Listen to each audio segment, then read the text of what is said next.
जय हिंद बच्चा पार्टी। स्वागत है आप सभी का मास एनर्जी क्लासेस की इस लेटेस्ट वीडियो में। बच्चा आज हम क्लास 12 फिजिक्स के चैप्टर नंबर 1 का तीसरा लेक्चर देखने वाले हैं। पहले 2 लेक्चर हो चुके हैं जिसमें हमने आवेश के प्रकार, आवेश क्या होता है, आवेश का क्वांटमीकरण, इनसे संबंधित परिभाषाएं और आवेश की क्वांटमीकरण से संबंधित न्यूमेरिकल्स देख चुके हैं। आज की क्लास में हम देखने वाले हैं आवेश संरक्षण का नियम। क्या होता है आवेश संरक्षण का नियम? तो बेटा इसको देखने से पहले सबसे पहले आप समझ लो विलगित निकाय क्या होता है। विलगित निकाय, देखो बेटा ये एक ऐसा निकाय होता है जिसमें ना तो पर्यावरण के साथ मास का ट्रांसफर होता है यानी द्रव्यमान का ट्रांसफर होता है और ना ही ऊर्जा का ट्रांसफर होता है। ठीक, तो विलगित निकाय की प्रक्रिया में जब भी कोई विलगित निकाय आपके पास होगा तो उस समय ना तो द्रव्यमान का आदान प्रदान होगा पर्यावरण के साथ और ना ही ऊर्जा का आदान प्रदान पर्यावरण के साथ होगा। जितनी भी आपकी आइसोलेटेड बॉटल आती हैं सब में यही सिस्टम काम करता है, विलगित निकाय। ठीक है, तो इसी से संबंधित अब देखने वाले हम नियम। मैंने क्या बताया है कि विलगित निकाय की प्रक्रिया में ना तो मास का ट्रांसफर होगा ना ही ऊर्जा का ट्रांसफर होगा। तो यहीं पे ये नियम यही कुछ कहता है, ये कहता है कि किसी विलगित निकाय की प्रक्रिया में जो आवेश होता है वो हमेशा संरक्षित रहता है। ठीक, अर्थात आवेश को ना तो उत्पन्न किया जा सकता है और ना ही नष्ट किया जा सकता है। ये है आपका नियम, आवेश संरक्षण का नियम। क्या कहता है? किसी विलगित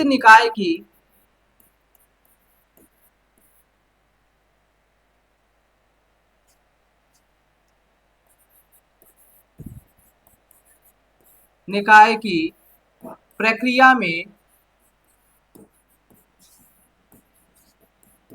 आवेश सदैव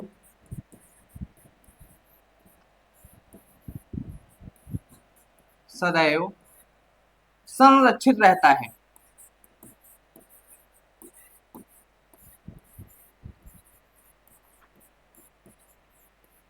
अर्थात आवेश को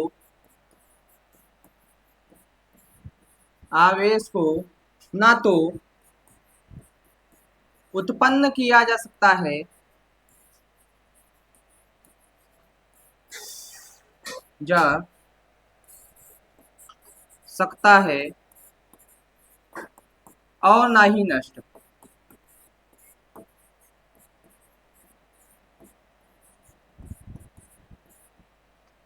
ठीक है बेटा, ये है आपका आवेश संरक्षण का नियम। अच्छा इसको समझेंगे कैसे? इसका एग्जाम्पल क्या है? तो इसका एग्जाम्पल केमिस्ट्री से आता है, आपका रसायन विज्ञान से आता है।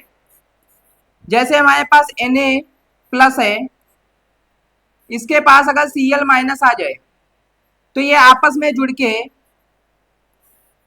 NaCl का निर्माण करते हैं। ठीक है, अब मान लेते हैं ये जो है ये एक विलगित निकाय है।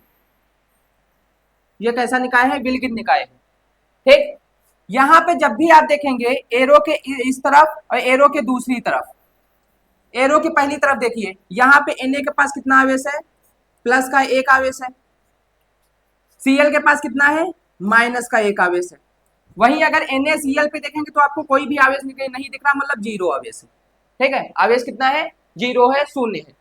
यहाँ पे भी जब आप देखेंगे तो प्लस माइनस आपस में कट के क्या हो जाएगा? जीरो। मतलब बराबर की पहली तरफ भी, सॉरी गिव आउट के पहली तरफ भी और दूसरी तरफ भी आवेश जो है कैसा है? कितना है? जीरो ही, मतलब संरक्षित है। तो ध्यान रखना किसी भी विलगित निकाय की प्रक्रिया में आवेश जो रहेगा वो हमेशा संरक्षित रहेगा। आवेश को ना तो उत्पन्न किया जा सकता है और ना ही नष्ट किया जा सकता है। बस एक वस्तु से दूसरी वस्तु में क्या किया जा सकता है? ट्रांसफर किया जा सकता है, स्थानांतरित किया जा सकता है।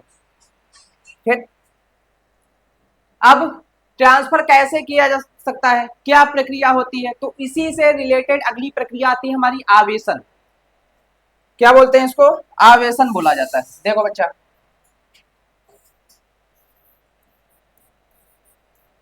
आवेशन,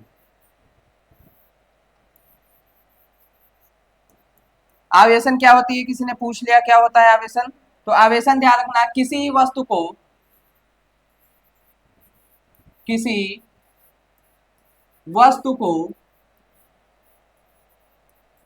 आवेशित करने की प्रक्रिया, किसी वस्तु को आवेशित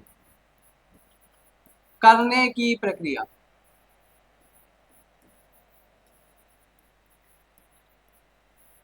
आवेशन कहलाती है।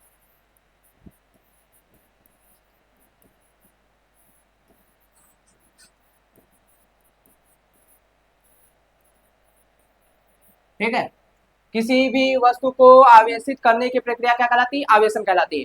अब आवेशन कितने प्रकार से हो सकता है? तो 3 प्रकार से बेटा हो सकता है।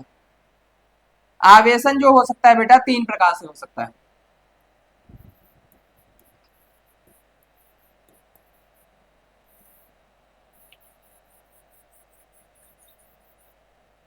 एक तो होता है घर्षण द्वारा, घर्षण द्वारा।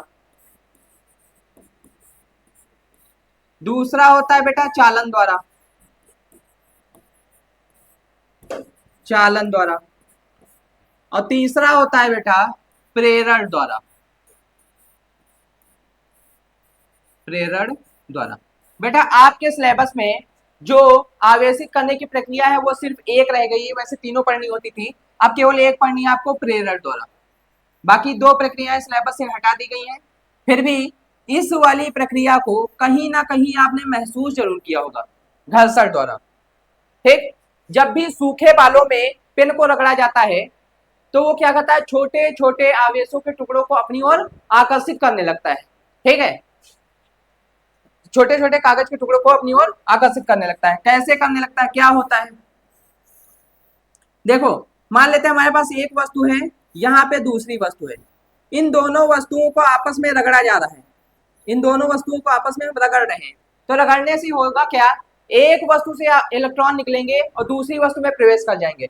मान लेते हैं इस वस्तु से इलेक्ट्रॉन निकल के इस वस्तु में प्रवेश कर गए। ठीक, तो होता क्या है? जिसमें से इलेक्ट्रॉन निकले हैं उसके ऊपर धनावेश प्राप्त होता है और जिसमें गए हैं उस पर ऋण आवेश प्राप्त होता है। ठीक, अब आवेश के कारण ही हमारा पेन हो गई, पटरी हो गई, ये कागज के छोटे छोटे टुकड़े को अपनी ओर आकर्षित करने लगती है। ठीक, चालन द्वारा में क्या होता है?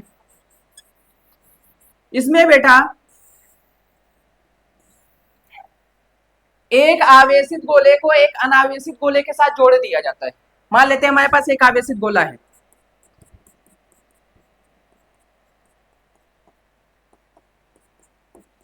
ठीक, एक आवेशित गोले के साथ एक अनावेशित गोले जिसमें कोई भी चार्ज ना हो उसको जोड़ दिया जाता है और इलेक्ट्रॉन के ट्रांसफर के द्वारा इसमें भी आवेश उत्पन्न हो जाता है। किसमें? अनावेशित गोले में, जिस पर कोई भी आवेश नहीं है। ये होती चालन द्वारा प्रक्रिया। लेकिन ये वाला और ये वाला आपके सिलेबस में नहीं है। आपके सिलेबस में कौन है? प्रेरण द्वारा। सबसे इंपॉर्टेंट है और बहुत इंपॉर्टेंट है बेटा, ये ध्यान रखना। प्रेरण द्वारा से रिलेटेड एक आपके पास टॉपिक भी आता है, गोल्ड लीफ इलेक्ट्रोस्कोप, उसको भी पढ़ना है आप लोगों को। चलिए समझते हैं हमारे अगले टॉपिक को, प्रेरण द्वारा आवेशन।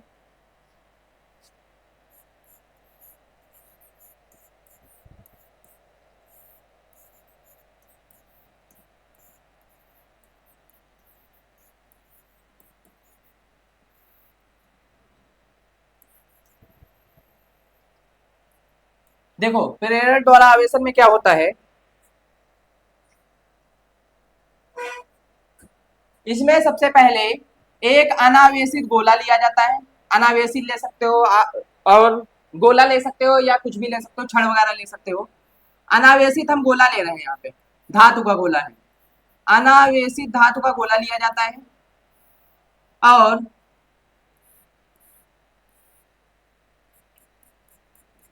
इसे एक अचालक स्टैंड पे खड़ा कर दिया जाता है। अचालक स्टैंड पर खड़ा कर दिया जाता है। ठीक, तो सबसे पहले हमने क्या किया है? एक अनावेशित धातु का गोला लिया है जिसे हमने अचालक स्टैंड पे खड़ा कर दिया है। फिर क्या किया जाता है? स्टेप नंबर एक तो हमारा ये हो गया। ठीक, अब अगले स्टेप में, स्टेप नंबर 2 में हम क्या करते हैं? इस गोले के पास एक आवेशित छड़ लेकर आते हैं। मान लेते हैं इस आवेशित छड़ पे प्लस का आवेश है। ठीक है, अगले वाले स्टेप में हमने क्या किया है, इस गोले के पास एक आवेशी छड़ लेकर आए हैं।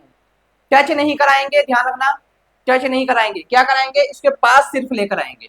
और जब पास लेकर आएंगे तो मैंने बताया था बेटा कि किसी भी उदासीन परमाणु में इलेक्ट्रॉनों की संख्या और प्रोटॉनों की संख्या बराबर होती है। ठीक है, जितने इलेक्ट्रॉन होंगे उतने ही प्रोटॉन होंगे, इसीलिए वो उदासीन होगा। अगर गोला उदासीन है तो क्यों है, क्योंकि उसमें जितने धनावेश है उतना ही ऋणावेश है। जब हम इसके पास ये लेकर आएंगे यानी धनावेशी छड़ लेकर आएंगे, तो ये धनावेशी छड़ क्या करेगी, मैंने बताया था कि विपरीत आवेश जो होते हैं वो एक दूसरे को आकर्षित करते हैं। तो यहां से इस गोले में जितना भी ऋणावेश उपस्थित है वो एक तरफ हो जाएगा आकर्षण के द्वारा, और जितना भी धनावेश उपस्थित है वो दूसरी तरफ हो जाएगा। ठीक, आई होप क्लियर हुआ होगा ये टॉपिक। यहां पर तक हमने क्या किया, धातु की छड़ को लेकर आए जिस पर कितना कौन सा आवेश था, धनावेश था। धनावेश के कारण जितना भी गोले का ऋण आवेश था वो एक तरफ इकट्ठा हो गया और जितना धनावेश था वो दूसरी तरफ इकट्ठा हो गया। अब अगले स्टेप में क्या करना है हमें, स्टेप नंबर 3।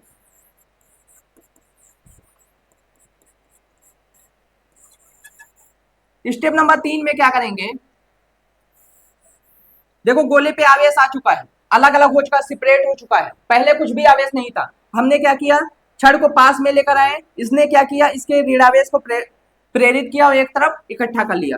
अब केवल हमें एक आवेश चाहिए गोले पर, दूसरे आवेश की कोई जरूरत नहीं है, क्योंकि जैसे छड़ को हटाओगे फिर से मिल जाएंगे, फिर से मिल जाएंगे तो आवेश शून्य हो जाएगा। इसीलिए एक आवेश को हमको इसका गायब करना है। तो हम करेंगे क्या, इस छड़ को पास ही में रखा रहने देंगे और इस धातु के गोले को हम भू संपर्कित कर देंगे, यानी भूमि के संपर्क में ला देंगे। और भूमि के संपर्क में जब लाएंगे बेटा, जब भूमि के संपर्क में लाएंगे तो भूमि जो है, पृथ्वी जो है, ये आवेश का भंडार होती है, ध्यान रखना। पृथ्वी बेटा आवेश का भंडार है, तो इसमें से इलेक्ट्रॉन निकल कर जाएंगे, इलेक्ट्रॉन निकल कर जाएंगे और इसके धनावेश को समाप्त कर देंगे, इसके धनावेश को क्या कर देंगे, समाप्त कर देंगे। और धनावेश समाप्त हो जाएगा, सिर्फ इस गोले के ऊपर कौन सा आवेश बचेगा, ऋण आवेश बचेगा। अब आते हैं स्टेप नंबर 4 पे, अगला स्टेप हमारा। अब स्टेप नंबर 4 पे जब इसका आवेश समाप्त हो जाएगा, मतलब धनावेश समाप्त हो जाएगा, केवल ऋण आवेश रह जाएगा, तब क्या करेंगे,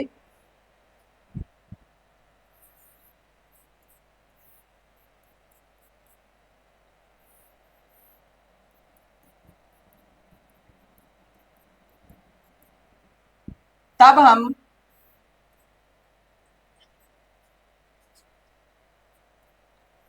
इसका भू संपर्क काट देंगे, मतलब जिस तार से जोड़ा गया था उस तार को हटा देंगे और इसको भी यहां से हटा देंगे। ठीक है, और लास्ट में आपके पास इस गोले के ऊपर कौन सा आवेश आ जाएगा, तो इस गोले के ऊपर लास्ट में आपके पास बचा रह जाएगा कौन सा, ऋण आवेश। ठीक है, तो इस प्रकार से हमने प्रेरक द्वारा किसी गोले को क्या किया, आवेशित कर दिया। ठीक है, ध्यान रखना इस चीज को। तो प्रेरण द्वारा में क्या किया जाता है, कभी भी धनावेशी छड़ को या किसी भी आवेशी छड़ को गोले से टच नहीं किया जाएगा, उसके स्पर्श नहीं कराया जाएगा, क्या कराया जाएगा, उसके पास लेकर आया जाएगा और वो क्या करेगी, उसके गोले के आवेश को, गोले के आवेश को क्या करेगी, प्रेरित कर देगी। प्रेरित यानी प्रेरण क्या होता है, प्रेरित करना। ठीक है, इसको, इसके आवेश को क्या कर देगी, प्रेरित कर देगी। ठीक, और इसी पे आधारित होती है आपकी, इसी पे आधारित युक्ति होती है स्वर्ण पत्र, स्वर्ण पत्र विद्युतदर्शी, विद्युतदर्शी बेटा इसी पे आधारित एक युक्ति है स्वर्ण पत्र विद्युतदर्शी। देखो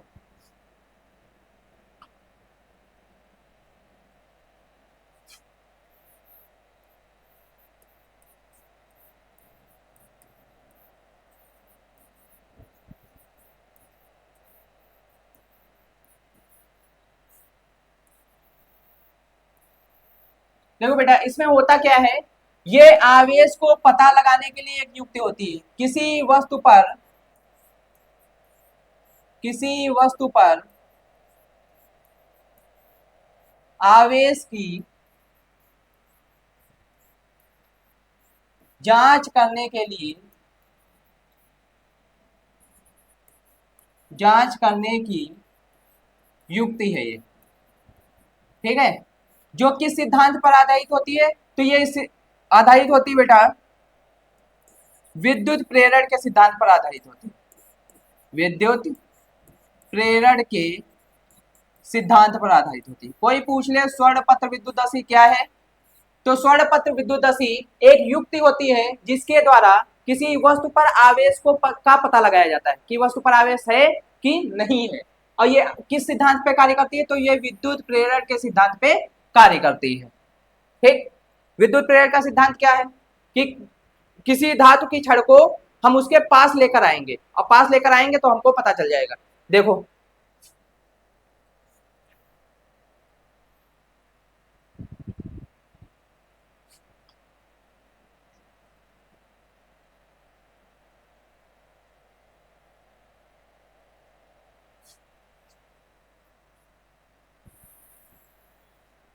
देखो बेटा, ये कुछ इस प्रकार से पात्र होता है। आप बुक में देखेंगे, आपके बुक में बनी हुई मिल जाएगी। इसके ऊपर ये ढक्कन लगा हुआ होता है,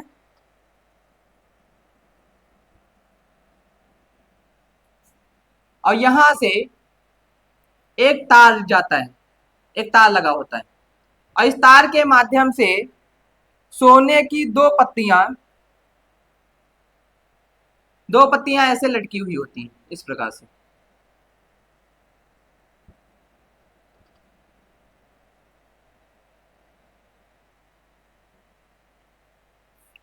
सोने की पत्तियां इस प्रकार से लटकी हुई होती हैं,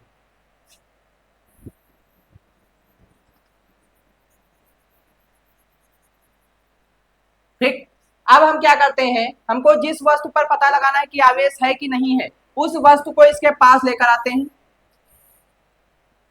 ठीक। उस वस्तु को हम इसके पास लेकर आते हैं, और जैसे ही वस्तु पास में लाई जाती है, जैसे ही वस्तु पास में लाई जाती है, अगर ये पत्तियां, ये जो पट्टियां थी हमारी, एक मिनट, ये जो पट्टियां थी हमारी, अगर दूर दूर हट जाए, तो हमको पता चल जाता है कि ये जो वस्तु हम पास में लाए थे इस पर आवेश उपस्थित था। अगर दूर नहीं हटती है तो आवेश उपस्थित नहीं था। तो युक्ति कुछ ऐसे होती है बेटा, ठीक। क्या होता है इसमें, सबसे पहले एक पात्र होता है जिसमें एक तार के माध्यम से, एक चालक तार के माध्यम से सोने की दो पट्टियां लगाई जाती हैं, लटका दी जाती हैं, और इनको ये पहले तो पास पास होती हैं, पहले क्या होती हैं, ये पास पास होती हैं, लेकिन जैसे ही आवेशित छड़ को इनके पास लाया जाता है, जैसे ही आवेशित छड़ को इस पात्र के पास में लाया जाता है, यानी ऊपर वाले तार के पास में लाया जाता है, तो ये पट्टियां जो होती हैं दूर दूर हट जाती हैं, जिससे हमें पता चलता है कि वस्तु पर आवेश उपस्थित था, ठीक। तो ये थी हमारी स्वर्णपत्र विद्युतदशी। क्या होती है, यह किसी वस्तु पर आवेश की जांच करने की युक्ति होती है जो कि विद्युत प्रेरण के सिद्धांत पे कार्य करती है, ठीक। आई होप यहां तक क्लियर हुआ होगा जितना भी मैंने पढ़ाया है। एक बार पूरा देख लीजिए। सबसे पहले मैंने क्या पढ़ाया, आवेश संरक्षण का नियम, ठीक। क्या पढ़ाया आप लोगों को, आवेश संरक्षण का नियम पढ़ाया। सबसे पहले क्या कहता है, ये कहता है किसी विलगित निकाय की प्रक्रिया में आवेश सदैव जो होता है वो संरक्षित रहता है, अर्थात आवेश को ना तो उत्पन्न किया जा सकता है और ना ही नष्ट किया जा सकता है।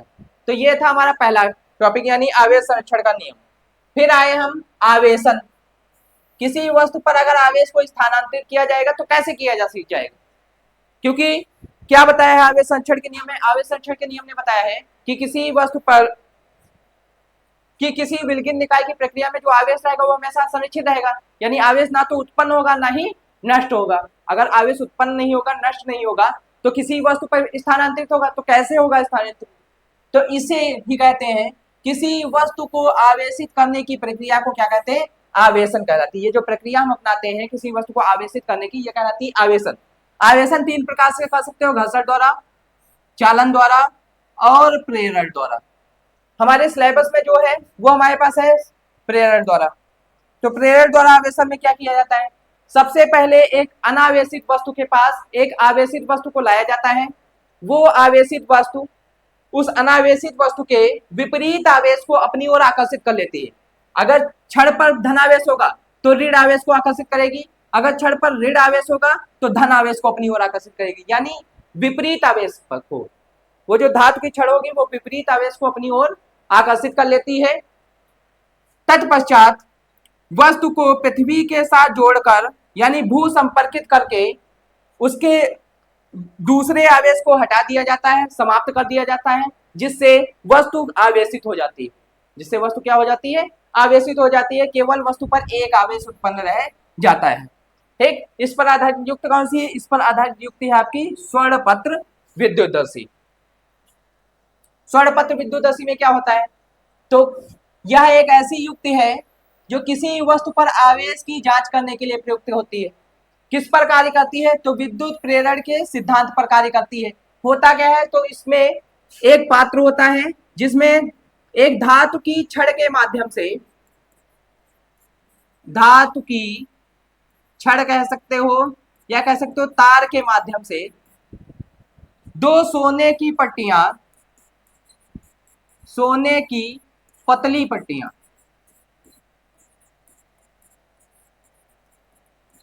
ठीक,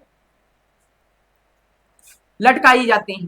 सोने की पतली पट्टियां लटकाई जाती हैं और ये पत्तियां जो होती हैं इतनी हल्की होती हैं कि फूंक मारोगे तो उड़ जाएंगी, इतनी हल्की होती है, बहुत ज्यादा हल्की होती है। ठीक, तो होता क्या है, जब इस पात्र के ऊपरी भाग के पास यानी धातु के ऊपरी भाग के पास हम आवेशित वस्तु को लेकर आते हैं, ये क्या है हमारी आवेशित वस्तु, आवेशित वस्तु को लेकर आते हैं।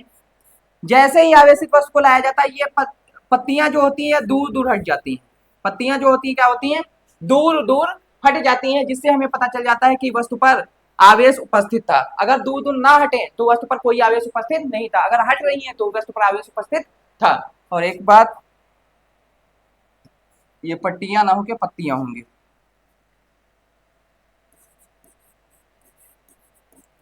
ठीक, इंग्लिश में बोला जाए इसको तो इसको बोलते हैं गोल्ड लीफ इलेक्ट्रोस्कोप।